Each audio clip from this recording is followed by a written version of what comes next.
David Bridgwater's on the other line. Good evening. Good evening, David. Thank you very much for joining us. No problem here. On a momentous day, and I think basically I was going to ask you first what kind, and I asked both Rebecca Curtis and Brendan Powell this earlier on, the kind of dedication required to spend 21 years to get where AP has got now takes some doing, right? Oh, God, yeah, words just can't explain. Yeah, I mean, it's massive dedication, because it's not just about riding horses, I mean, it's day in, day out. I mean, it's just an incredible achievement. It really, really is.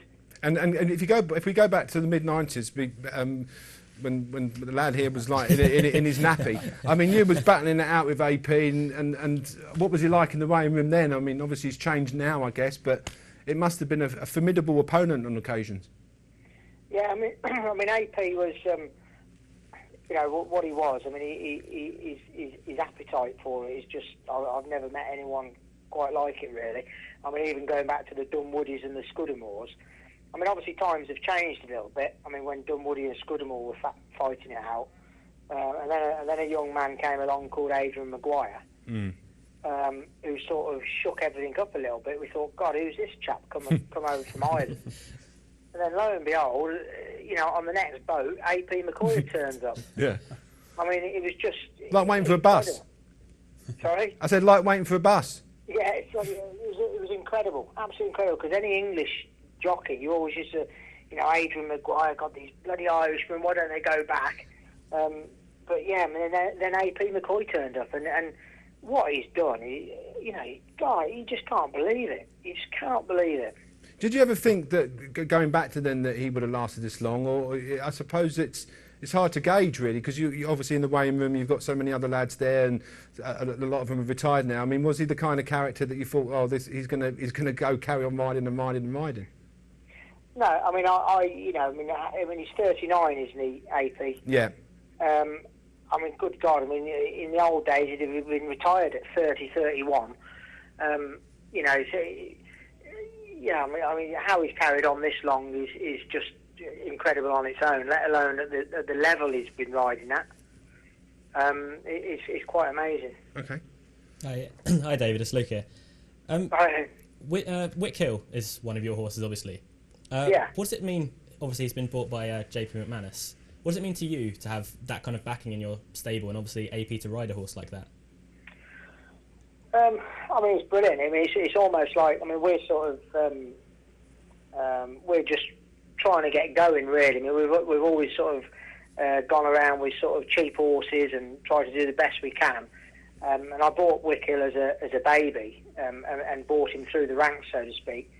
And it's almost like a seal of approval, really, when you get somebody like JP McManus wanting to buy one of your horses, because it obviously means you're doing something right. For people like that to notice, it's a great honour, really. David, it's Billy here. Obviously, it's an up-and-coming yard where you've got some horses which you maybe don't know so much about at this stage. Having someone on AP on board riding is obviously a huge benefit, but when he gets off the horse, and he can relay to you what he thinks of the horse in terms of how it ran, what it might do next time. That must be a hugely valuable service as well. It is, yeah. I mean, obviously he's got a vast amount of experience, which you can't beat experience. So yeah, it is. It is a massive help. Especially to people like Rebecca Curtis, who was on earlier. It'd be a massive bonus for her. And it's just wonderful to have people like that riding for you. And on a personal note, you've obviously got more horses coming your way, and the giant bolster. Everyone is waiting in eager anticipation for that horse. When we expect the giant bolster to reappear? Well, he was due to run in the Charlie Hall, but he wasn't quite right. I mean, when you get to sort of that level of horse, they need to be at 100%. Every time they run, really, you can't go there sort of half-cocked. And I didn't think he was quite right for the Charlie Hall, so he missed that. But he's bang on target for the Betfair Chase at Haydock. I think he's on the 23rd of November. And because it's such a big horse, did it take a lot of time to get fit, David?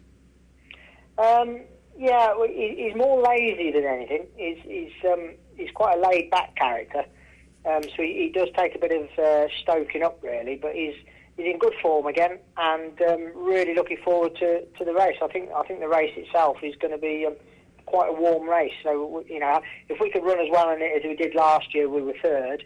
I would be absolutely thrilled. Well, thank you very much. We'll look forward to it. Thanks very much indeed for taking your time out this evening, David. Thank you very much. Pleasure. Thank you.